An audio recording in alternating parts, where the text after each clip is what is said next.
আজিতো আন্দোলন শেষ হৈ যাব যদি হিমন্ত বিশ্ব শৰ্মাই পদত্যাগ কৰি দিয়ে 50% আন্দোলন আজিয়ে শেষ হৈ যাব আৰু যদি গৌৰৱ গগৈক মুখ্যমন্ত্ৰী পাতি দিয়ে বাকি 50% আন্দোলনো শেষ হৈ যাব এই আন্দোলনটোৰ উদ্দেশ্য জুবিনক ন্যায় দিয়া নহয় এই আন্দোলনটোৰ উদ্দেশ্য হৈছে যে 4.5 বছৰ একো সুযোগ পোৱা নাছিলোঁ আজি এটা সুযোগ পাইছোতো আমি সুযোগটো ব্যৱহাৰ কৰিব লাগে সেইকাৰণে বিজেপিয়ে প্ৰকৃত অনুৰাগীসকলক লৈ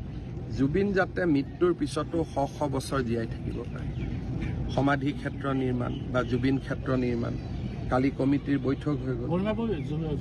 আমিও জুবিন ক্ষেত্ৰই কৰি দিম কোনো কথা নাই গতিকে এই স্থায়ী কামবিলাক কোনে হাতত লৈছে গতিকে আমি হৈছোঁ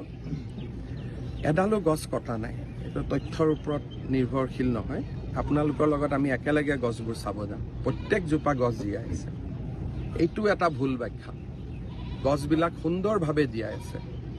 আৰু মৃত্যুৰ আগতে জুবিনৰ লগত মই কথাও পাতিছিলোঁ মোক কৈছে দাদা গছবোৰ জীয়াই থাকিব মই গেৰেণ্টি দিছোঁ জীয়াই থাকিব গতিকে এইবিলাক হৈছে অপপ্ৰচাৰ আৰু এই অপপ্ৰচাৰ কালি এজন আৰ্টিষ্ট